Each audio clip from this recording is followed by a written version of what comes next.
Painful தடுப்பூசினா என்ன, painless தடுப்பூசினா என்ன, mandatory தடுப்பூசினா என்ன, ஆப்ஷனல் தடுப்பூசினா என்ன, என் குழந்தைக்கு தடுப்பூசியே போடலைன்னா என்ன ஆகும்? இந்த கேள்விக்கான பதில் தான் இந்த வீடியோ.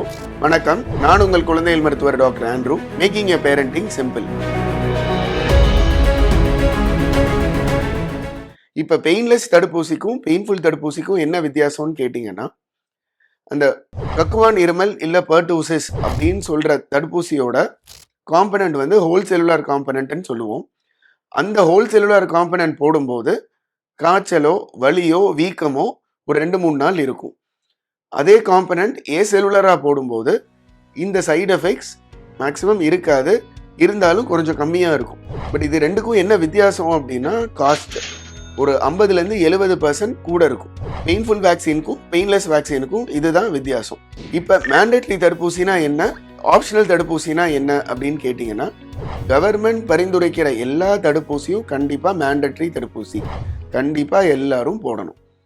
ஆப்ஷனல் தடுப்பூசி அப்படின்னா நான் ஐஏபியில் சொன்னேன்ல, அந்த தடுப்பூசிகள் பெற்றோருக்கு விருப்பம் இருந்தால் அவங்க போடுறது தான் ஆப்ஷனல் தடுப்பூசி. இதை நான் ஆப்ஷனல் தடுப்பூசின்னு என்றைக்குமே சொல்ல மாட்டேன், இதை ரெக்கமெண்டட் வேக்சின் தான் சொல்லுவேன். ஏன்னா நாங்கள் ரெக்கமெண்ட் பண்ணுறோம், உங்களோட விருப்பப்படி நீங்கள் போடுறதுன்னா கண்டிப்பாக போடலாம்.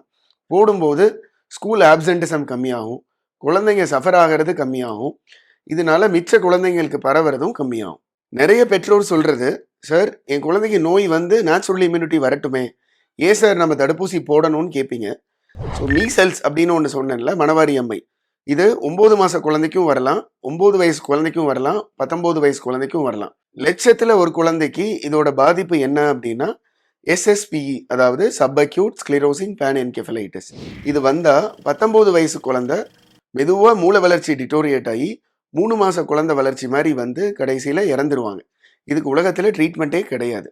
அதே மாதிரி தான் மம்ஸ், அதாவது பொண்ணுக்கு வீங்கி இல்லை கூவம்மை அப்படின்னு சொல்கிற நோய், இது வந்தால் சில குழந்தைங்களுக்கு வெதர் வீங்கும், சில குழந்தைங்களுக்கு கருப்பையை பாதிக்கும்.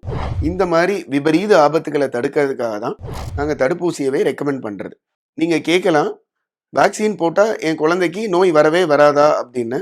நம்ம புரிஞ்சுக்க வேண்டியது, ஹெல்மெட் போட்டு வண்டி ஓட்டினா ஆக்சிடெண்ட் ஆகாதுன்னு யாரும் சொல்ல வரல. பட் போட்டால் அடிபட்டாலும் ஆபத்து கம்மியாகும். அதே தான் வேக்சினுக்கும். ஸோ வேக்சினே போடாத குழந்தை, அதாவது ஹெல்மெட்டே போடாத குழந்தை ரோட்டில் ஓட்டும்போது என்ன நடக்கும்னு உங்களுக்கே தெரியும், புரிஞ்சிருக்கும்னு நினைக்கிறேன். ஸோ வேக்சினேஷன் பண்ணுங்கள். வேக்சினேஷன் பற்றி உள்ள அவேர்னஸை எல்லாத்துக்கும் க்ரியேட் பண்ணுங்கள். இந்த மாதிரி யூஸ்ஃபுல்லான கண்டென்ட்ஸ் வேணும்னா என்னோட சேனலை ஃபாலோ அண்ட் சப்ஸ்கிரைப் பண்ணுங்கள்.